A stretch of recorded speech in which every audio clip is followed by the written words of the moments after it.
Welcome to A Dram of Outlander. This is Desiree, your podcaster and a writer for adramofOutlander.com for all things Outlander, from the Dinah Gabaldon book series to the Stars TV series and anything interesting that falls between. This is podcast episode 164, and we're discussing the season 4 finale, episode 413, Man of Worth. Woo! We made it! And we didn't die. I say that because I think this season was the most polarizing of all the seasons so far. And I saw people either love it or hate it.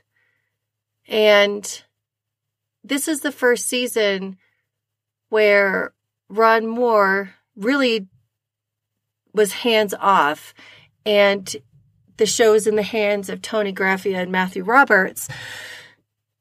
And there was a whole new host of writers that came into the writer's room as well. And there was lacking of consistency during this season. I think the writers did not present like a wholly connected voice. And I think viewers saw that. The season finale, of course, definitely has some ire up from people.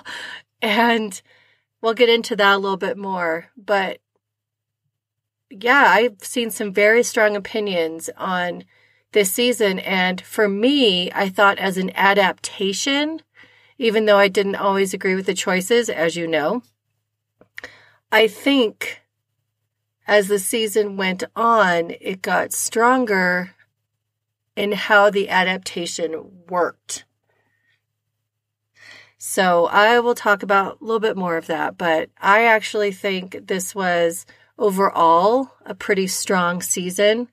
I think in the last several episodes, we've really gotten to understand what the writers were doing in terms of adaptation.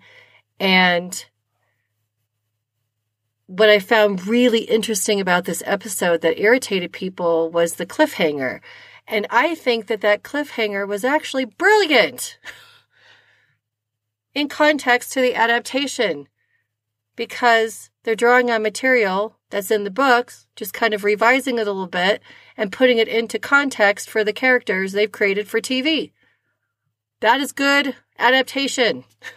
That makes sense. Now, was it a strong cliffhanger? I don't know about that. But in the terms of, does it make sense for this season? Absolutely. So it's better than what Toni said they were going to leave it on, which was with Claire and Jamie returning to River Run without Roger, and that was going to be the cliffhanger. I think cars would have been burning on the internet if that would have happened. So here people are a little bit meh, but I think it totally makes sense. We have to do something with Murtagh and the storyline of the regulators. And since that is actually a profound part of Jamie's backcountry story, because that's how he got all that land, and him having to form a militia is part of his story in the books, brilliant. Bringing that in. And it tied up a bunch of things together. So I'm actually happy with it. I don't know why people are totally dissatisfied, except that it's not really a strong cliffhanger in the sense of being compelling.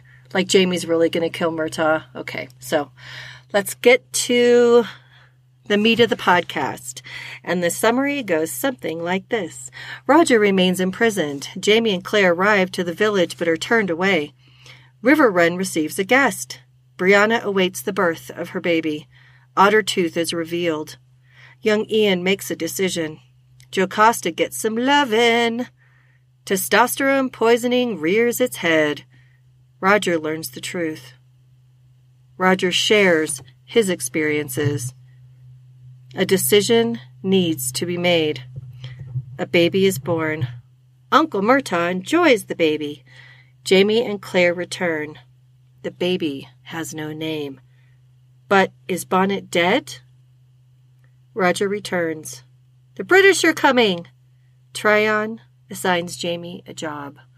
Dun, dun, dun. Okay, so as I sat down to kind of write my notes out, just things I'm pondering float out of me. It changes every week. Sometimes I have one thing sticks out, but this time it was sort of the flow of the episode. So, hey 1970s Otter Tooth, how'd you bring the gemstone through the stones without it dissolving? So that was supposed to be our Easter egg, I guess it's called. Seeing 1970 Otter Tooth sitting on the bench while the kids are playing cowboys and Indians while the mother sits. I think she was reading a newspaper, so that was 1970 social media distraction. So letting the kids play while she ignored them. Oh, good times. So we see him in not the 20th century, but he's wearing that gemstone. It wouldn't have survived the crossing through the stones. So, a little weird. Young Ian is quite decked out in tribal wear and language coming into the episode. So we see him transform his wardrobe throughout this season. Whenever he was on screen, he kept adding elements of Cherokee or now Mohawk to his outfits. Like he even had an arm ring on. He had matching pins on his collar. I looked up ornamentation of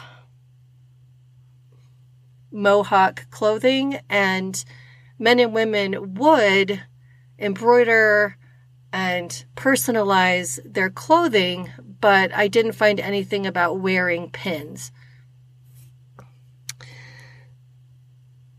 But it was interesting to me, he even had the necktie in colorful material, because young Ian's fashion choices going forth are interesting and wonderful.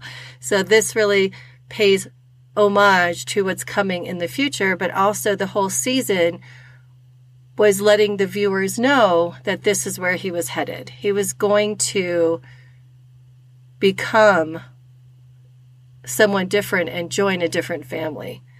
We just saw it as we went through.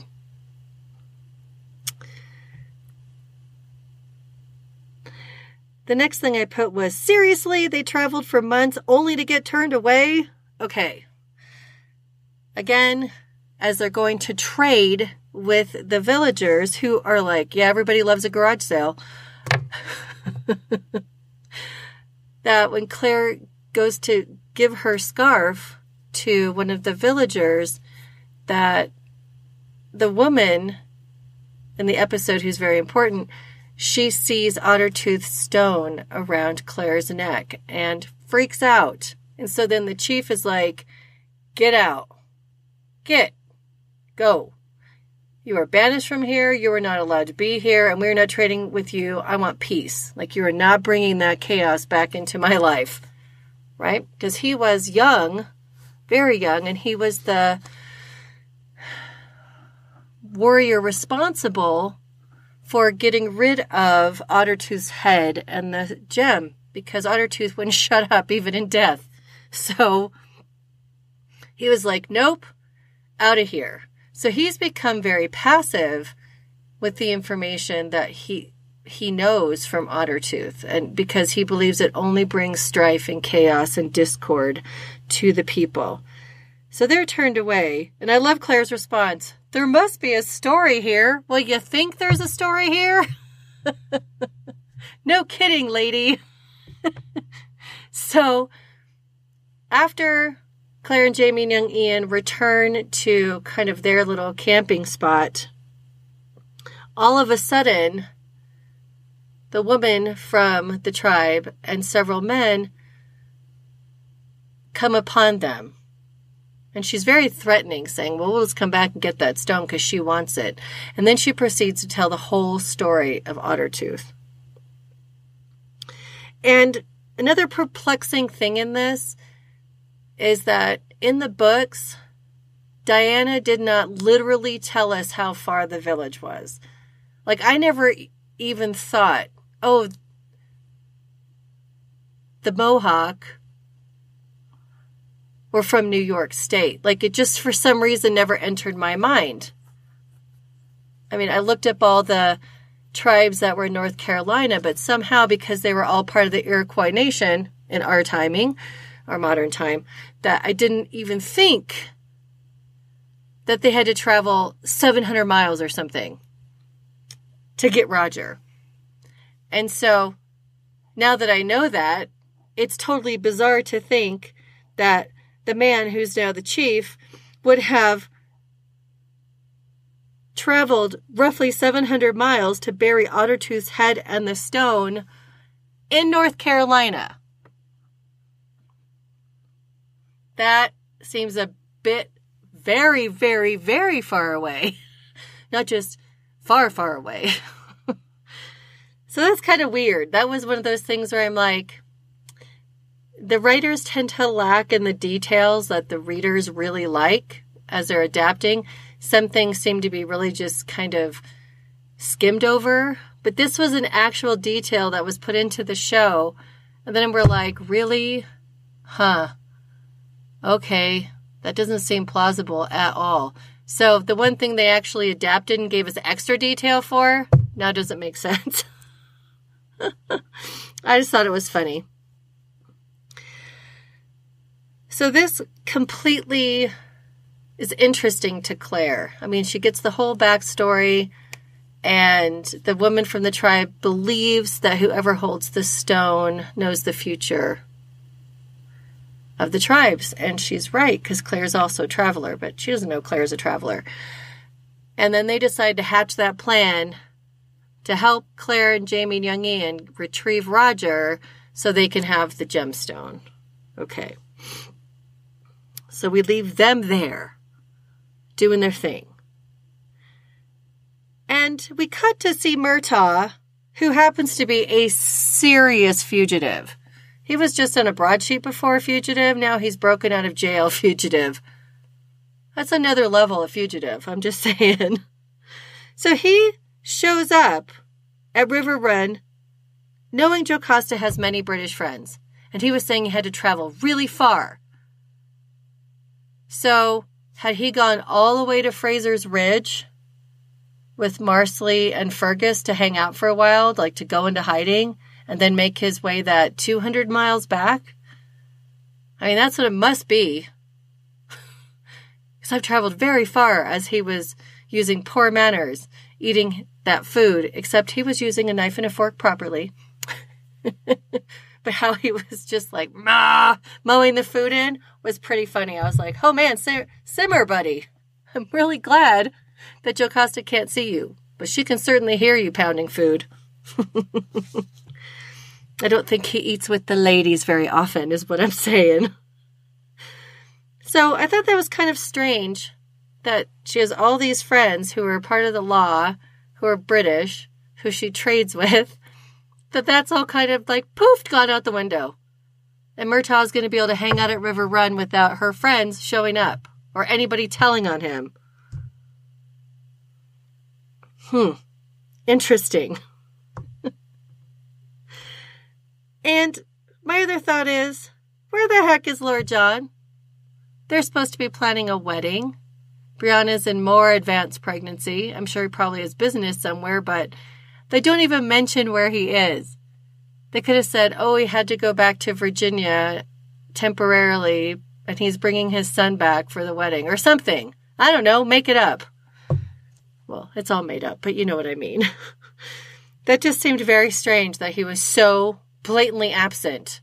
Instead, we get Uncle Murtagh hanging out. I know he's not our uncle, but what else do we call him? Seems weird just to call him Murtagh. And he is Jamie's godfather, so he's Uncle Godfather? I don't know. So the next thing I put down was Phaedra's magical skills feeling the baby's position through the layers of clothing is, well, close to reality. Her technique was decent and well ahead of the times for doctors, but hands on a bare belly is needed to really feel for baby position. Okay, there's something that we now call Leopold maneuvers. Yes, named for a physician named Leopold, where you do very specific things with your hands while you're feeling position so you can feel the different parts of baby. That's very simplified. But essentially that's what midwives do every time we feel a belly, is we're feeling for the different baby parts and how they're facing, where the head is, all of those things, right? And so what Phaedre did was actually really good, except there's no way she could have felt the baby's position through all those layers of clothing.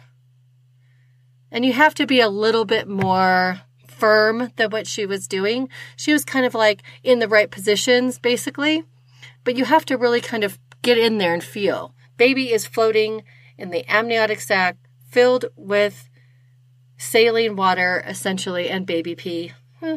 And you have to really feel through everything to get that baby's position. So if they would have just showed the fake baby belly, we would have known it was a fake baby belly, right? They'd have had to have a stand-in pregnant belly for her to feel. Anyway, interesting. Or they could have had her feeling under the covers, and that would have been okay too. I know it's a gripe, but if you're going to show things, just show it the right way, or at least to where it makes sense. But until the 17th century, 17th? No, later. Sorry, go fast forward. There were really names for this, but those were names that physicians gave. Midwives probably, most assuredly, had ways of figuring out baby position, even if they weren't given a fancy name. Midwives throughout history tended not to name things after themselves like physicians, who all of a sudden discovered something in 1847 that has been around since the beginning of time. Now it just has a name. So, and anybody out there, I love physicians, but you know that I'm right about the whole naming things. Like Braxton Hicks contractions. They're just practice contractions, like making a muscle, like smiling. That's all. They don't affect labor. They happen since 9 weeks on. You could feel them or not. But they're named for two doctors, male doctors named Braxton and Hicks. So that's what I mean by running around naming everything after yourself. Oh, hey, there's land here. Maybe it's a man thing. Hey, there's land here. I shall call it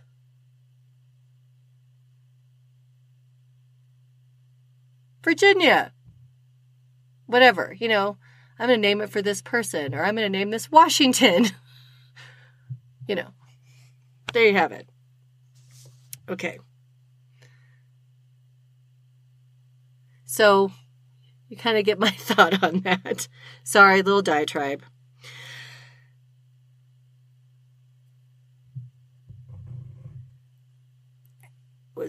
Now we move back to that Mohawk camp.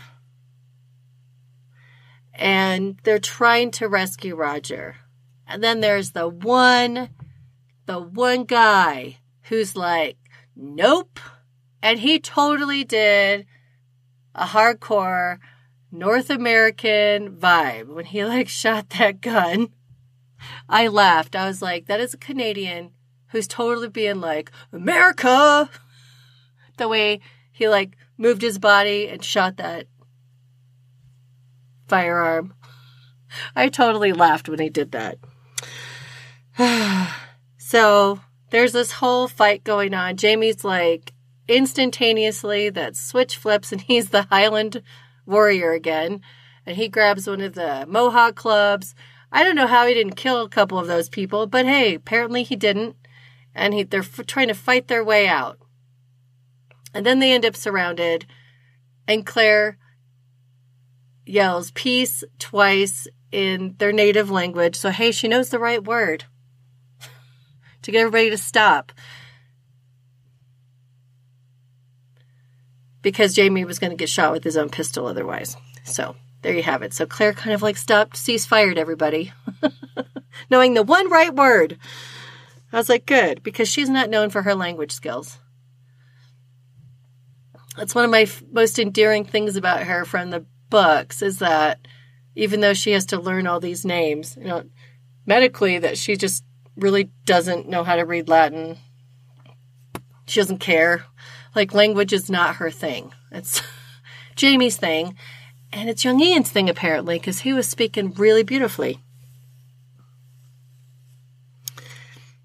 So we forward to the next day, where they're all sitting in front of the whole village and the chief, and the woman who was responsible for bringing Jamie and Claire and young Ian back into the village after the chief banished them, she's banished herself. Bunk, she can never, ever come back. So she's not a Mohawk anymore. I don't know what she is, but she has just been sent away.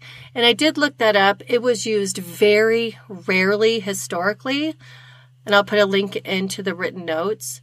But that was something that was considered like the worst thing that could happen to you, worse than death, if you got banished from your community.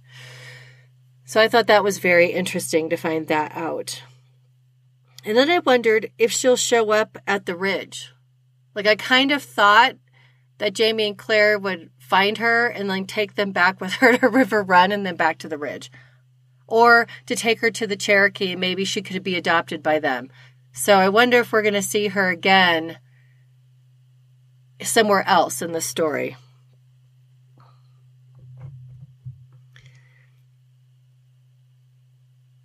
And then the next part of it is the chief is going to let them go because it's not their fault that the woman brought them back into the village. It didn't matter why. He says she's responsible for it, but they're going to let Ian and Jamie and Claire go, but they haven't done anything to trade for Roger. So Dogface is staying.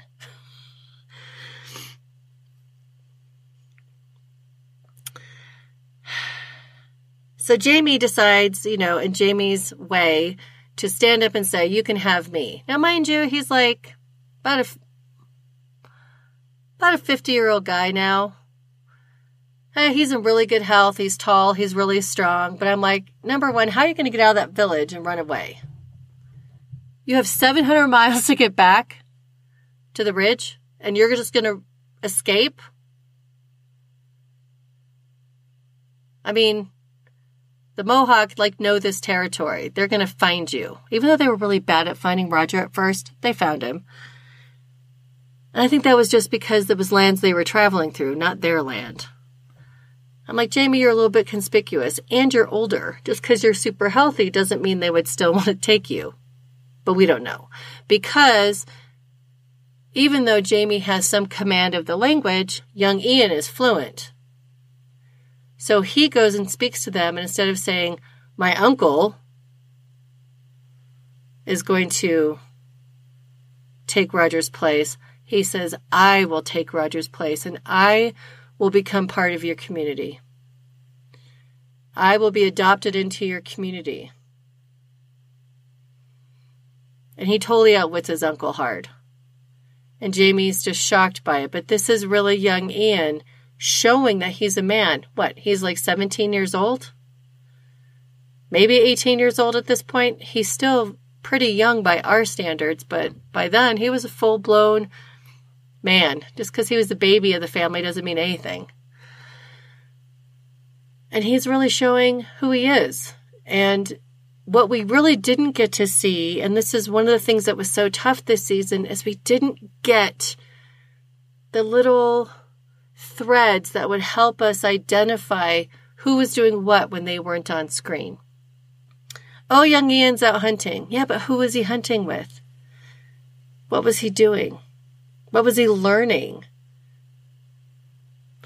And really, as we saw in his attire, I guess that was supposed to give us that clue that as his costuming changed, he was becoming more and more immersed in the Cherokee culture, which is a related tribe to the Mohawk. And so he really knows it, and he really feels a connection with them. And he was willing to go and live with them. And he does have genuine remorse for his part in Roger getting sold to the Mohawk and stuck here. Like, he feels terrible for what happened. And he's really just standing up for it and saying, I'm going to do it.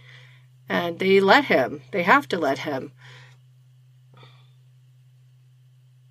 And he's really choosing his own destiny, which I love. And somebody pointed out that a certain female they think they saw, but I didn't see a lot of women, just kind of quick glances. So I don't know. I don't know if that First Nations young woman is already hired or not. We don't need her until next season.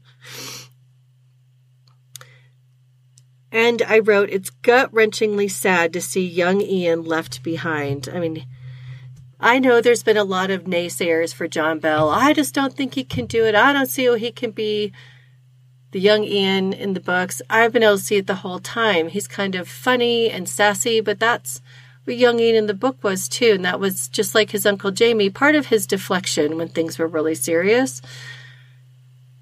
It might be a family trait or just because he spent so much time with his Uncle Jamie. But I could see that depth in him as he's progressed. He's not a little boy. And we really got to see kind of his craft at play here as an actor. And I really loved it. I mean, he is young Ian to me, so I don't see him as John Bell, the actor, anymore.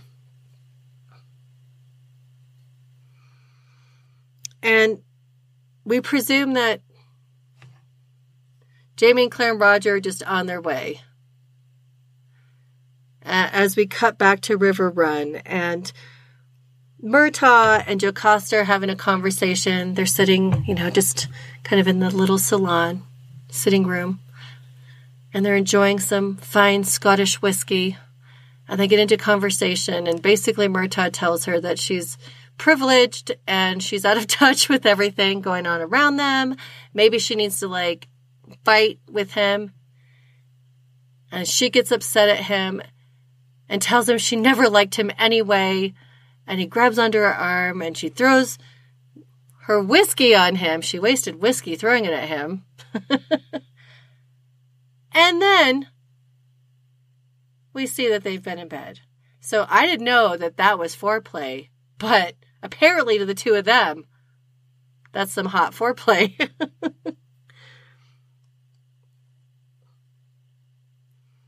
And I said that Murtagh was a smooth operator, saying, remember where you came from. Like he's totally inciting her.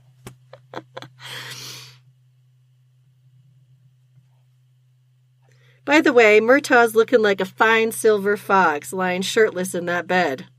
And Jocasta, we always knew she was probably a saucy minx, didn't we? Oh no, old people sex, better knock it off. Now in reality, Duncan Lacroix is a couple years younger than me. I was shocked, but he's in his late 40s. And Marie, who plays Jocasta, is in her 50s. So they're both aged up quite a bit, but they're supposed to be in their early to mid 60s. And we're like, yeah, you can get busy. There's hope for everybody. So sorry, younger listeners, you're probably like, ew, old people sex. There's a lot of that in Outlander, so you just have to get used to it. There's sex for everybody. I think that Diana writes equal opportunity sex for young and old, because that's just life. That's the hope of life, isn't it? Okay. But I was like, yeah, I don't know about book Murtagh, but TV Murtagh, I don't know if I'd kick him out. Once he brushed his teeth and bathed. He doesn't have a lot of company of women, so the hygiene might be suspect.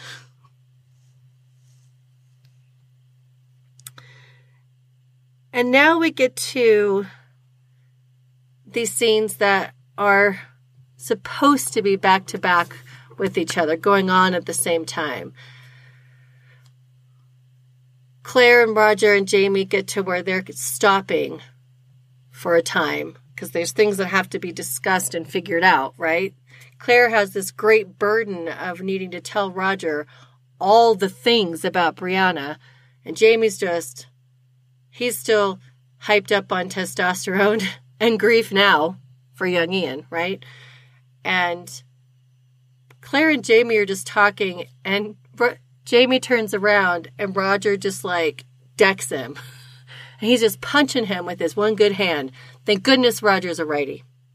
So Claire at first wants him to stop, and then Jamie says it's okay. Like, he knows that we're just evening the playing field between him and Roger, since he beat the crap out of Roger, nearly killing him. Like, Roger's not going to do that. But Claire just stands there like she's standing in a schoolyard watching two little boys scrap. I mean, Sam is a big guy, but Roger's also a pretty big guy. We just don't get to see that part of him yet. This is the first time we've really seen him let loose, and he is just pounding the heck out of Jamie to the best of his ability. And I said testosterone poisoning at its finest. And that said, I truly enjoyed Roger's fighter coming out on Jamie. I did. To see that transformation in him, just like Brianna going from the very almost cold and emotionally constipated young woman who was raised by English parents who also were often emotionally constipated, to really being able to show her emotions and be vulnerable and get angry and do what she had to do. Like, we really have seen that evolution of Brianna during this season. And though it wasn't my preferred way of showing her, I totally understand why they did that, because we can see it continue to move forward into the rest of this episode. And so we're getting to see Roger. Like, this is no longer an academic scenario for him. Like, he's committed. And his inner Highlander, his genes are coming out. And at the same time, we see young Ian killing it, running the gauntlet. He's super clever and creative. He's using all these tricks of the streets. So I'm thinking, hey, doing illegal activities in Edinburgh really helped him, as well as living on a farm. He learned some mad skills.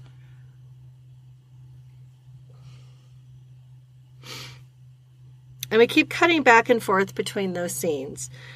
And at one point, they look at Claire standing there, and her annoyed stance looks like any wife, sister, mother, waiting for the boys to just stop it. Hands on her hips, just standing there. Are you done yet? At first, she's like, ooh, as Roger is like punching Jamie. And then she gets aggravated. She's just like, eye roll. She's just waiting for them to be finished with each other so they can move on and get to the things that are important. But this is really important because there was an issue between Roger and Jamie, and Roger really needed to duke it out with him. Now, I am curious, though, after they finished duking it out, why Claire didn't look at Roger's obviously injured arm. I think he had a broken arm or something. Could have been infected. We have no idea what was wrong with it, but she never looked at it. It's odd to me that there's so much burden put on her being a physician, but opportunities are missed for her to use her skills. Like, we should have seen her just simply tending to Roger while they were talking. And it may have been in the script. It may have ended up on the editing room floor, proverbially. The digital editing room floor. Okay. I thought that was just odd. So the next thing I wrote was, Roger, Roger, Roger. So many feels. Just so damn good. As he asks questions and the information he is given sinks in, and as he shares what he knows, seems to deepen the loss and difficulty of the whole situation. This is where it gets worse before it gets better. Because he keeps getting these things of, Yay, Brianna asked you to come and get me. Boo, she was raped. Yay, she's having my baby. Boo, the baby might not be mine. No, we can't travel through the stones, but I have these gems. Yay, like it's going back and forth and back and forth. Poor Roger, it's like he's a marionette being yanked around. And Richard Rankin, thank you to one of my listeners who told me that he does not like being called Rick, and that she's seen in several videos when he's asked, and that the only reason his Twitter handle is Rick Rankin is because Richard Rankin was taken. So there you go. That's a sidebar. Back to it. So Richard Rankin, if you do not believe he's Roger by now, that he is Roger Mackenzie Wakefield, you will never believe it. He is so amazing. I've always thought he was going to be an awesome Roger and would really develop fantastically in front of us. And I love Roger anyway. But he has shown such amazing skill in these last episodes. He has the ability, similar to Tobias Menzies, though he's younger, not been doing the craft as long, but he has the ability to just subtly face act, to change that expression so minimally, to do something that you just don't expect, and it works. Love, love, love, big puffy hearts. And yeah, it just seems so much worse. And as he's sharing the information, it seems so much worse for Claire and Jamie too at the same time. Claire looks overwhelmed by all of it. And she doesn't quite know what to do because she has a history with Roger, but she can't just side with him because Jamie. But she can't just side with Jamie because he's not totally right. And it affects all three of them as everything unfolds and gets worse and worse. I love the moment where Roger tells Jamie why he left, and it wasn't because of the fight. It was because Brianna told him to. The expression change, that acknowledgement was so painful to see. It looked like Jamie had been punched in the face again. Because he was blaming this man, Roger, for what happened to Brianna, but she sent him away. So that is likely going to change the dynamic when eventually they deal with their relationship. And then we move through the situation, even getting more difficult when Jamie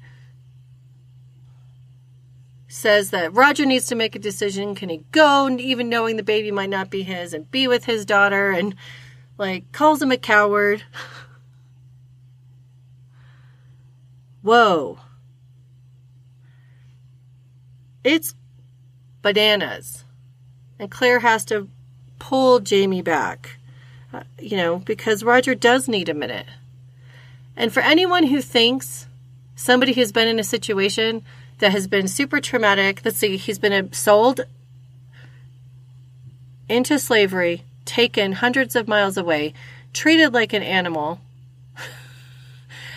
and he was also subjected to Stephen Bonnet on top of that, and tried to get back to Brianna and couldn't. So all these things are going on to him. He's been beaten. He's in bad shape. He had that horrific traumatic experience with Per Farragle and his lover. So Roger has a lot, and he's been gone at this point. He's probably been gone from Brianna for 8 months, 8.5 months, something like that. A long time. So this has been horrible, what's been going on with him. And all of a sudden he finds out all this information, and he's overwhelmed, and he doesn't get a minute to process it and say, hold up. And then Claire comes to Jose and said, hey, if you need a moment, take it. I want you to be sure. And it's not really that he's unsure, it's that he doesn't know, he can't even begin to process all this information, because you're told that the same night you left, your hand-fasted wife was raped, and now she's pregnant, it could be the other guys, and yada, yada, yada down the line. That it was a mistaken identity as to why Jamie beat the hell out of him and sent him away. So that's a lot to process. I mean, people need to stop bagging on that. Number one, Roger is a mid-20th century man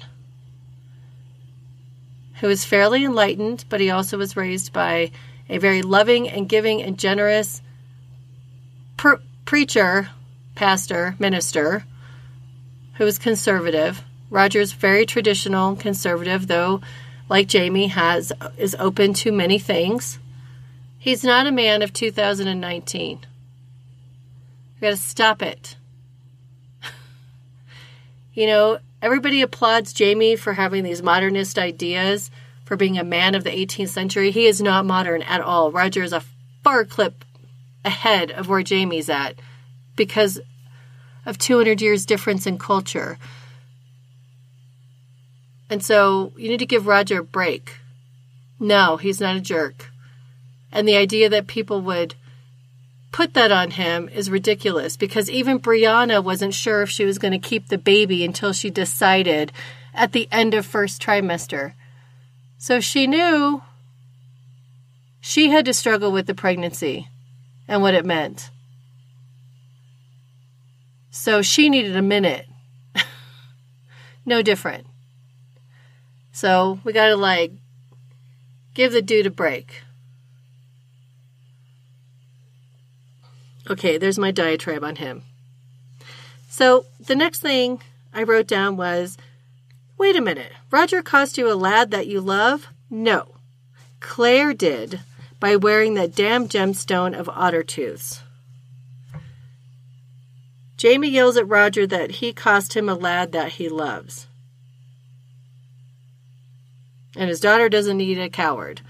But really, in the show, it was Claire's fault because she had that gem around her neck. They didn't trade young Ian for Roger because of something Roger did. They traded young Ian for Roger because of that gemstone did and represented. So this had nothing to do with Roger. Interesting. I mean, I could see him yelling that at Claire and being mad at her, but she didn't know. And then one of my favorite moments was when Roger says, "What?" with disdain to Jamie, because Jamie was saying rude things to him. Just the look and just the body language. I was like, that was magnificent.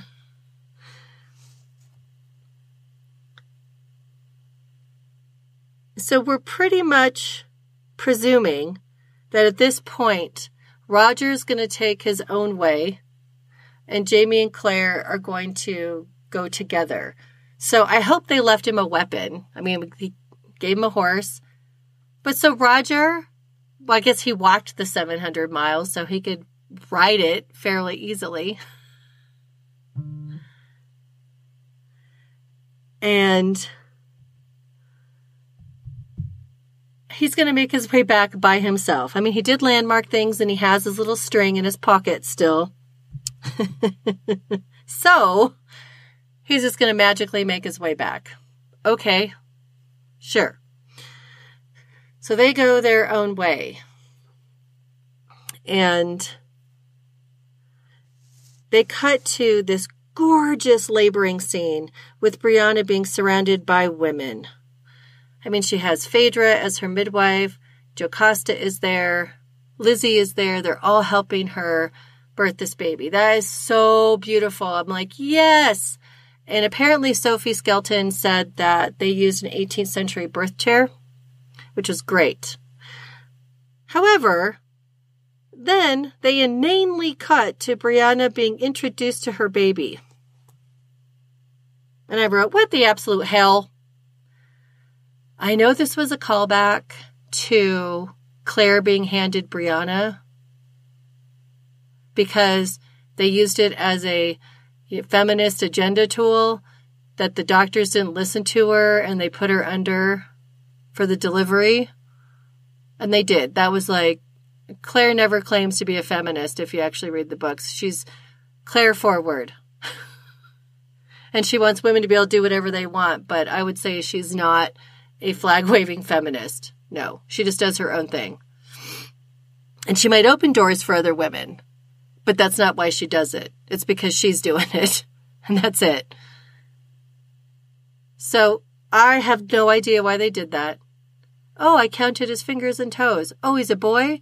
Like, what the heck? So Brianna is perfectly healthy. She delivers this baby. And what? They load her with whiskey so she passes out. She faints. And they clean her all up and put her in bed. It's kind of not how it works, generally speaking, in a healthy delivery. So I'm like, okay, that was weird. But anyway, she's filled with joy when she gets to hold her baby boy and is amazed. Now, some women need a minute after delivery. Like sometimes the baby's like, just need a minute. Like some women just need a little time. So maybe because of this scenario, maybe that's it. Brianna just needed a little time, but she wouldn't even look at her baby at the point of delivery and know it's a boy. She wouldn't have seen him at all before they went and cleaned him up and cut the cord and did everything. I'm making a scowly face right now of disbelief. So, if they would have just done that beautiful laboring scene and then cut to her holding her baby, perfection. Now, the one part of that secondary scene was Jocasta saying, "We will choose his birth date wisely, but you can be sure the lad was born in wedlock." Go, Auntie Joe. Like, they should have just, I don't know, adjust his birth date, write it down in the family Bible. And whatever you write in the family Bible, that was law, seriously. That's where people used to record it before we had regular vital statistics recording things. Amazing. So then we see Uncle Murtagh has been hanging around Riverrun for several months. How interesting. He's a fugitive. Again, she has all these British friends. People of the law. Like Farquhar Campbell. What about the military people? So apparently he's been there because the baby is now 2 months old. And Uncle Murtagh is still hanging around. So apparently he and Auntie Jo have been like an item for some months. Well, isn't that interesting? I wonder where that's going. And then Phaedre comes in and tells them that they've seen writers, and one of them's her mother, for sure. We don't know who that big guy is, but there's at least Claire. So Brianna goes out expectantly. You know, she's not sure what she's going to see. She's really hoping that they have Roger, obviously.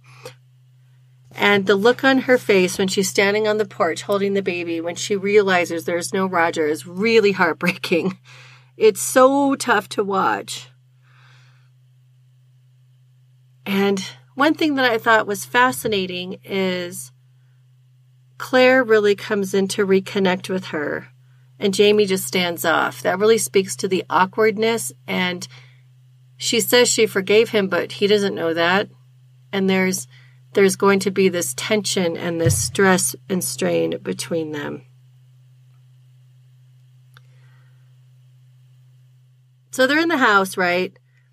And Claire decides to go and talk to Brianna in her room. I was like, oh, does she have a little bit of touch of postpartum depression? I don't think it's postpartum depression. I think she's very upset that Roger's not there. And Claire's going to explain why. And they also hadn't named the baby yet. because she was waiting till Roger came back. So Claire goes and talks to her, and during that time, Murtagh tells Jamie that Bonnet was in jail. Here's basically what happened. And the jail blew up and I got out, but Bonnet didn't. So now he's telling Jamie that Bonnet died, but he has no absolute proof of that. Just like he didn't have proof about, Blackjack Randall being dead, I think. So, at Wentworth, yeah. Murtagh, fake news, buddy. Or maybe fake news. We don't know. Maybe Bonnet's dead. We have no idea. But we didn't see him, and he had those keys. So I'm thinking he's alive. That guy's wily. He got out just in time. So Claire offers to Brianna, right, that they're going to take her to the ridge, and she can be surrounded by family. Interestingly, she has a lot of family at River Run. And so they're just going to transplant her away from Aunt Jocasta, who's been her rock. And again, where's Lord John?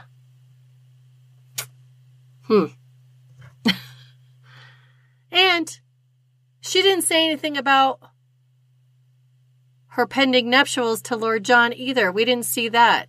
I mean, I wanted to see Jamie's reaction. I don't care about Murtagh's reaction. I want to see her mother's reaction to that. Like, I don't care if Murtagh's like, meh, that nasty Brit, or whatever. Interesting. So Murtagh got to carry some of the heavy weight for Jamie and Claire because they didn't return before the baby was born. I don't know. It's okay. I love me some Murtagh, but it seems odd. And then I'm curious about what's the significance of that awkward dinner Brianna decides to show up at after her parents return. An olive branch of forgiveness? I mean, she sat down in between Jamie and Claire, and she puts a smile on her face, and she's super disappointed that Roger isn't there. And what is it? I don't know what it is. I mean, Claire looks at her like, are you sure you're okay?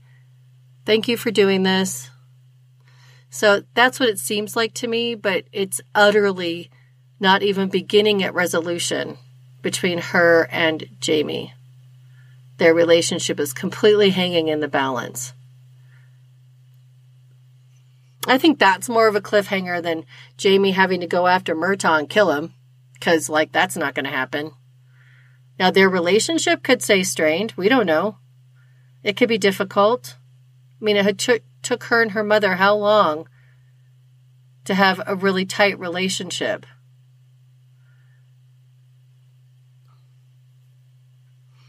I mean, Brianna's been burned, right? And though Roger's alive, he didn't come back. And so, does she blame Jamie for that? We don't know. So finally, Brianna's love for Roger shows as she's packing to go back to the ridge. She looks out the window and she sees him. Man, she has eagle eye. I couldn't have told who that was. With my glasses on, I would have been like, who is that? There's somebody. It looks like a man. I wouldn't assume it was Roger, but she did. And she bolts out the door and into his arms. She runs. Finally, we got to see that hurt and her crying that he didn't return with her parents. But we finally get to see her unabashed affection for Roger. Finally. We get to witness it. It really wasn't even that apparent the night they hand-fasted. She was still kind of closed in. Now we get to see it. And Roger's been gone for 11 months at this point. He was gone the morning after they coupled. And the baby's 2 months old. So yeah, he's been gone 11 and a half months. Because you have to add 2 weeks. No, you don't. Never mind. We add 2 weeks as part of pregnancy. That 2-week period before you actually are pregnant from your last menstrual period. So, whatever. I was talking backwards. Very interesting. I loved that. I was like, finally, home run. The love is there and we can feel it. And Roger cleaned up, so he must have stopped, somewhere around the corner and washed his face and dusted off his clothes and washed his hair. And he definitely was using sticks and twigs to, like, clean his teeth because they look good. I don't know if his breath was good, but he looked good. And then he says to her, after they're kissing and hugging and all the things and looking at each other, "Take me to see my son." So that was his declaration that it doesn't matter to him, that the baby's his. And legally the baby is his because they were handfast and he returned. But they don't have a lot of time before they can be legally married because he's been gone 11 months. So I loved their reunion. It was really, really good. And Roger was looking pretty fine with his low-cut 70s open shirt, too, I must say. I was like, "Nice chest, Richard Rankin. Thanks." It did. My husband says, "Oh, it looks like you stepped right out of 1970 into 1770. It's true. I thought it looked good. We got good chest from Murtagh and Roger. But, their little reunion was kind of cut short by surprise when all of a sudden there's a whole host of British soldiers riding up. And of course, Brianna's like, "Murtagh," like she knows. And they just stand there on the lawn in shock. They had this nice moment and then bam! Well, something else is happening. So the soldiers were riding up to the house and Jocasta and Murtagh share this forehead to forehead moment when she tells him to go out to the slave quarters. Ooh, it's a little snuggle, a little intimate.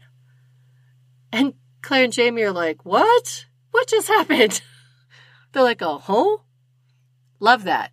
That was sort of like the look that teenagers give their parents or give each other over their parents. So this gaggle of British soldiers brings a letter from Governor Tryon. And he's in New Bern, is where he is. So it's a decent ride. But I don't know if you need that many guys. Maybe they're worried about regulators along the way. I don't know. And Jamie reads it, and he's supposed to form a militia, and his first job is to hunt down Murtagh and kill him because he's a fugitive. Okay. So way back in the beginning of the podcast, I was saying they're just taking this Jamie having to form a militia out and putting it into a different context. Totally. But I don't think Jamie's going to kill him. So my ongoing thoughts outside of this is the episode are, did Roger stop at the standing stones on the way to River Run just so he knew where they were? In case. Who's tending to and settling the ridge? One-handed Fergus with Marsley's help and the other tenant are not capable of doing it all these past many months. That storyline got dropped like a hot potato. Like, what settlers did they get? If you saw my face, huh? Big eyes. What happened? I don't know. That was Fergus's job, is to get settlers. And for Jamie and young Ian to get settlers, but obviously that was way put on the back burner because all those acres, they don't need any help. Has Roger processed his trauma? Because has Brianna? I mean, I loved their reunion and her just it not being awkward at all. It was awkward with her parents, but it was not awkward with Roger. And I'm so thankful because they spent so much time arguing and being awkward that this was some nice salve that we needed as viewers. Will Jamie fake Murtagh's death by sending him to Canada or back to Scotland? Huh. Or just to another colony. Maybe he'll go work on Lord John's plantation. Okay. Considering that Lord John hates him and he hates Lord John. That would be a fun twist.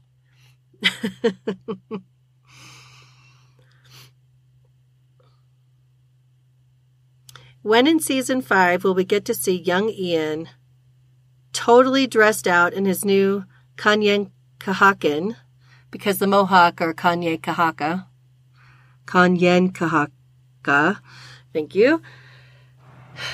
Instead, we call them Mohawk, but in their own language.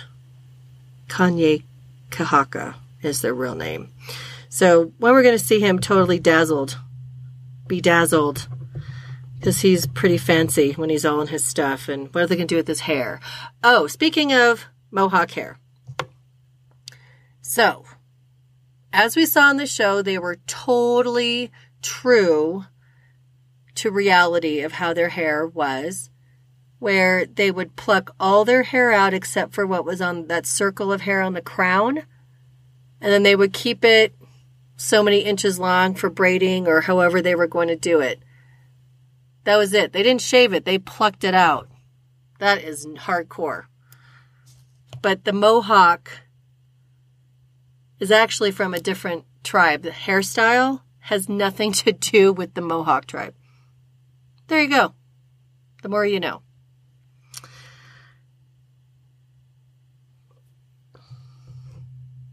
Why did Brianna not ask where young Ian was? Where's my cousin?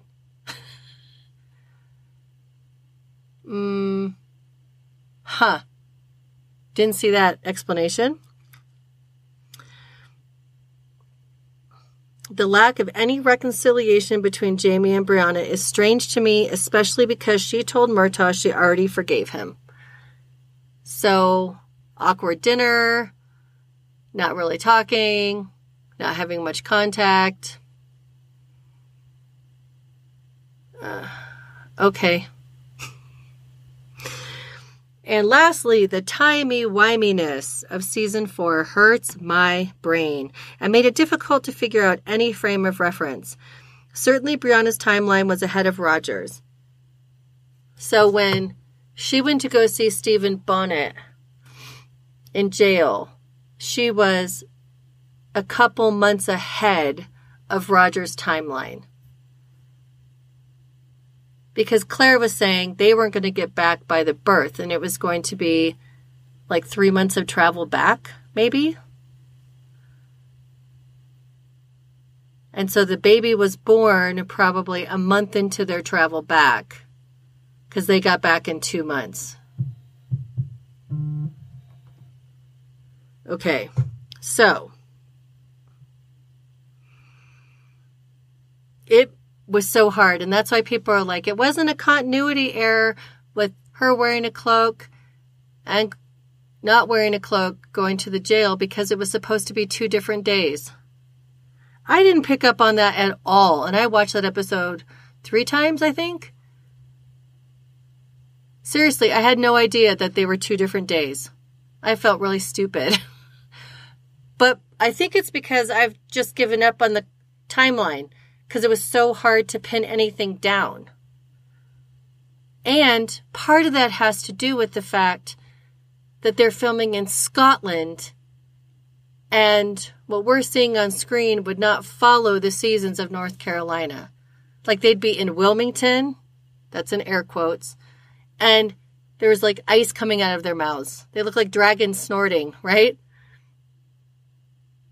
And then they were in the mountains, and it wouldn't be as cold as Wilmington. And then when they were way in New York, they went north 700 miles. It was totally warm. I mean, I did read that they had to use a filter, because I actually noticed it. I said, oh, they're using a night filter. And then it was actually night when they got to, quote, the village to get Roger. So I could see the difference. But I read that they had to use filters because it was so bright and hot. It was 88 degrees in Scotland when they were shooting those scenes. I'm like, Jamie's in a leather coat. But so, because of their wardrobe and how the seasons seemed very improbable, like we couldn't detect it.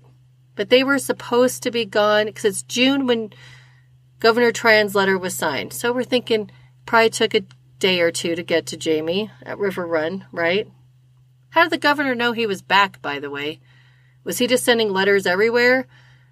Did he send a letter to Jamie at Fraser's Ridge too, just in case? I don't know. Or did they send somebody to Fraser's Ridge and they said, oh, he's going back to River Run? Like, how did they even know he was back? So,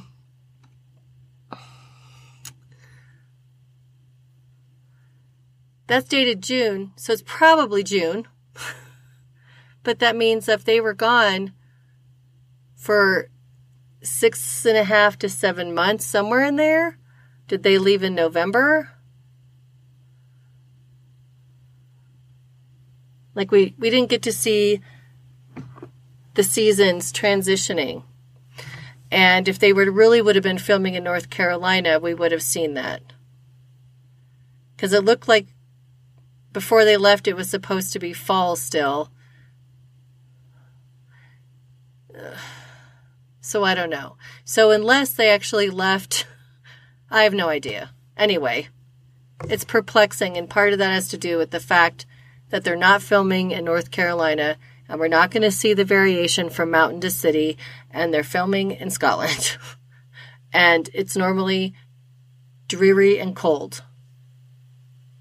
Or dreary and moderate.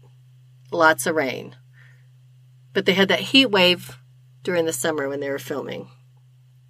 So, it's confusing. And so I think that visually made it really difficult for me to process how much time was going by. So, I don't know. What about you? Let me know.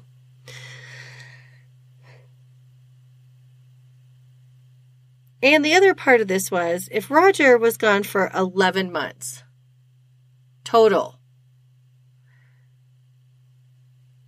right? That includes the time that he had to be on those ship with Bonnet, going to the other ports before Bonnet let him off, and then he made his way to the ridge.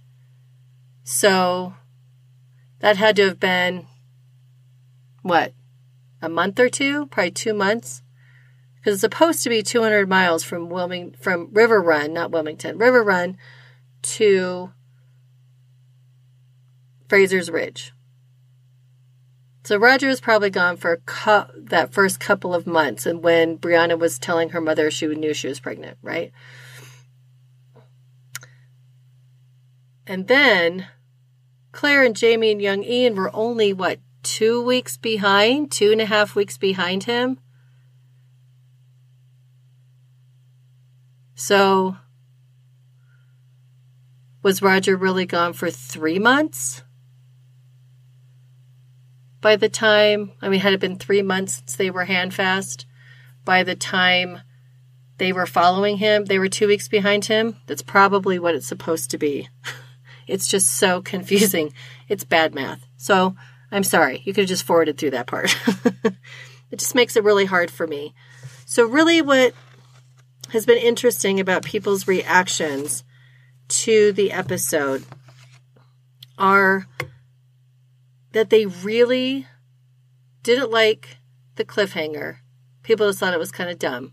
I actually think it was brilliant as a way to wrap it up, even though it's not compelling. And they really, really, really, really didn't like the fact that Jamie and Claire were not there for the delivery of the baby. That really bothered people. I think there are some elements that are challenging because we didn't get that reconciliation or reconnection between Jamie and Brianna. That how is that going to be mended in next season? Are we going to get some flashbacks to tell us what happened? I don't know. But it's a very off-kilter thing to be left hanging. So to me, that's almost the real cliffhanger is their relationship. And what's going to happen with that, because she seems to have just openly accepted Roger coming back, but it's her father that's the problem. So this episode, again, is really polarizing people. And I did ask Jan and Patricia, who are the admins on the Facebook group, for kind of their soundbite thoughts. So Jan said, something hot, Murtagh and sex after 60. They make senior Jamie and Claire believable. And he really did look quite nice shirtless and with his hair down. He could park his boots under my bed. Yeah, I said that too. On the other end of the age spectrum, I really do like to think that I saw Ian's Emily for a hot second. Even though in the books we don't get much of their story until a flashback in book 6, I wouldn't mind seeing Ian as Mohawk, some in season 5. Roger and Brianna, I love you. I've been without you for almost a year. Oops. Immediately overshadowed by a gang of redcoats. They shrug. I think they have to expect, Jan, that the unexpected is going to happen. And then Patricia says, season 4 for me was at its best when capturing important relationship building moments. Jamie and Claire, Jamie and Willie, Claire and Lord John Grey, the moments between Bree and Jamie and Bree and Roger, and the parting of Ian and Jamie. They were emotional and believable and moved the story forward effectively. And then on the finale, forgiveness can be observed through eye contact, whispered words, or a gesture. A small moment between Jamie and Bree would have made an action-packed emotional finale perfection for me. Yeah, I'm really interested to see what was not included that was in the script. And I will include that in the first Fiery Cross Read-Along podcast next week. Okay, so yes, I agree with that. Again, to me, that's the ultimate cliffhanger. Way more than Murtagh and the whole regulator thing that I'm so tired of seeing. So, yep, for me this season, there were some serious ups. There was some weirdness and odd choices that made me kind of cock my head to the side. But I think once we got down to the final episodes, that things started making a little bit more sense and they were a little bit more cohesive. But as I pointed out, what about the settlers? Like, that storyline just fell off. All the shots of River Run since Brianna got there, we have Phaedre and Ulysses. Like, there's no other servants at the house. That seems really weird, especially after having that huge slave scene and that big row when Jamie and Claire were at River Run for that few days. So it's just, there's some continuity problems here, connecting the strings and making the things that happened before memorable and bringing them back around. That's the kind of thing where I'm like, Again, a really good adaptation. The changes that are made don't really matter if you keep in the spirit of things. The problem is with Outlander is it's not just character driven. I was telling somebody earlier on Facebook, I like the show Vera that's based on Anne Cleeve's books, and Shetland that's based on Anne Cleeve's books, which I've gone through all of them. I actually cried reading the last Shetland book because Perez, I'm not going to see him anymore unless I go through the books. So those shows are character driven. Now they've changed the characters some. They don't look like you expect. On Shetland, he's much older, like 15 years older than the character in the book. So some things are different. But the spirit of the character is there. The personality, the background, what makes them who they are, just like with Vera, it's there. So it doesn't really matter what stories you tell. They don't have to follow the books. But the books are the characters solving a crime. So they could make up any crime. They could just write original material as long as the characters are fine. Outlander is different. It's not just character driven. it is also story driven, meaning what happens before affects what comes later. The actions of characters create things that will change the future. So that's where I think readers get really upset when things are changes, because it causes problems in the future. I think it was brilliant to take Murtagh, who's a ghost for readers, and to give him a job, though I felt like they were just beating us to death with the regulator thing. I mean, just tell Murtagh the American Revolution is coming and give him another job, and maybe he'll just shut the hell up for, I don't know, a few years, and then he can start fighting and join the American Revolution. Like, it just seemed like it was over the top, in your face, right? That's why it bothered me, because it wasn't something that made sense to me, knowing that he knows about time travel and that they could have really cut that problem off at the pass. I see why the writers chose it, but I think could have been done in a more subtle way, where he was like, it doesn't matter, I'm still going to fight now. And what happened to his shop? His smithy. Oh, I can't leave here and go to the ridge because of my smithy. And who ended up on the ridge? And now he's at Jocasta's. So again, the cohesion in some of those threads don't make sense in this season. So we just have to overlook them. And it's really difficult because Outlander is definitely driven by both factors. So there you have it. That's my analysis. So I thought there was some incredible highs. There was a lot of good things this season, and there was some funky stuff where I was just like, I don't know. Why? You're just kind of throwing that in there. And so I'm hoping that season 5, which is being written and worked on, and they start filming again, I believe next month, February. And my guess, I'm going to put it out there right now, will be that we have late January to mid-February season 5 premiere date. That's my window. I don't know. I won't win anything if I'm right. That's just my window. And my friend Gina thinks it won't be until late spring or even fall. That's going to be a full year and a half. But I'm basing it on the fact that between season 3 and 4, season 3 premiered in early September, and season 4 premiered in mid-November. Right? Did I get that right or backwards? Anyway, they were 2 months apart roughly. So that would lead me to think that season 5 would premiere in like January 2020. So it's going to be probably 14 months. However, I did have another thought about that, because they're not going to be traveling all over the place. I mean, they're going to a thing called The Gathering. I'm just going to give you a little spoiler, people. But they're not really going anywhere. They're kind of in one location for the next season. So that might create less problem filming wise. So not having to show them traveling all over the, colonies, across an ocean,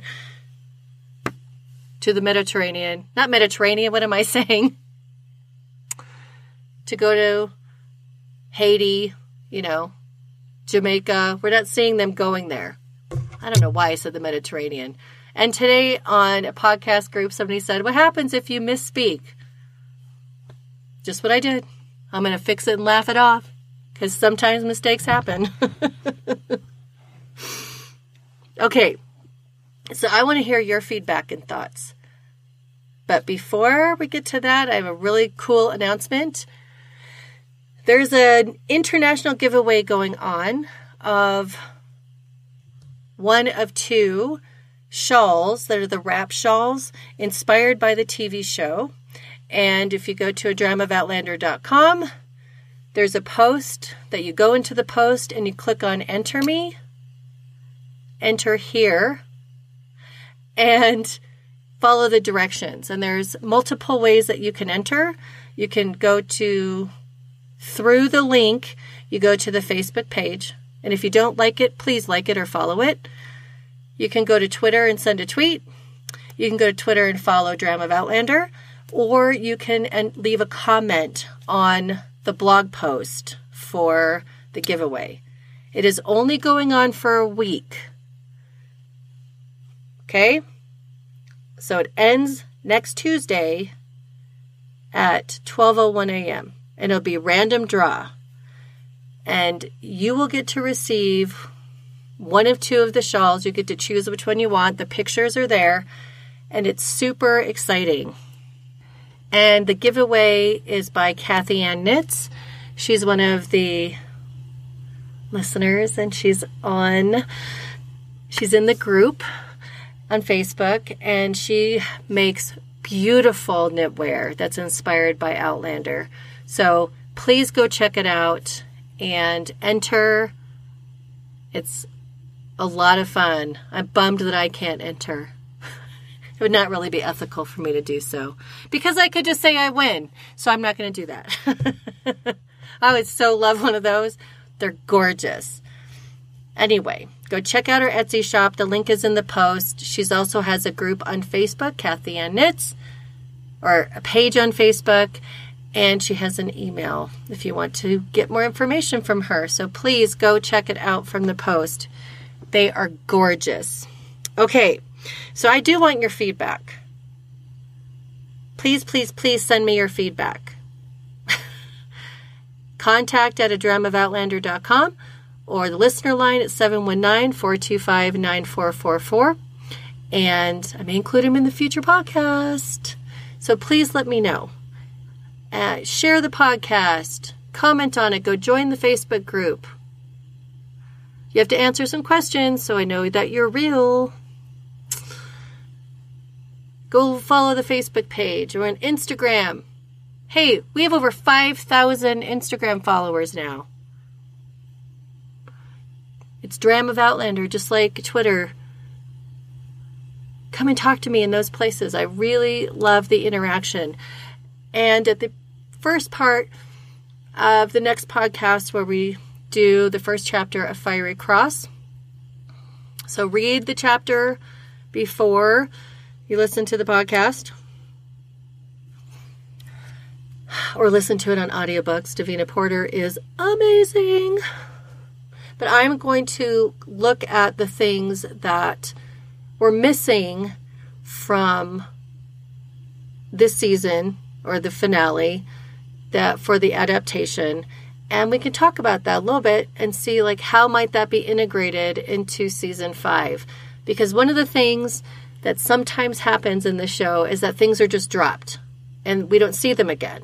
Like we've seen in this season multiple times, but we can't just drop the fact that Jamie and Brianna need to reconcile their relationship, right? That needs to be repaired. And Claire is stuck in the middle. She was stuck in between Jamie and Roger. She's stuck in between Jamie and Brianna.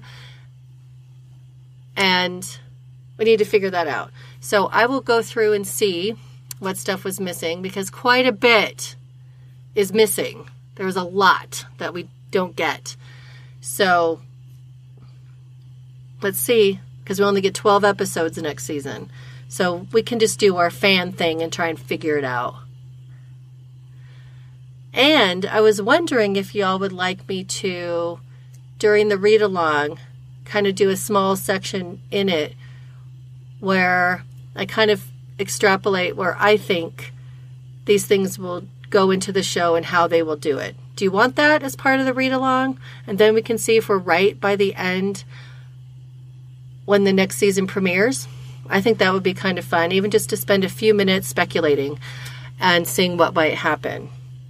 Because as we saw in Drums, we didn't get a whole lot of stuff. And so we went through the read-along thinking that some of the things would be there, and they're not. So based on what we've seen this season, that might be a little fun game. And those of us who write, I might be able to have some prizes in season 5.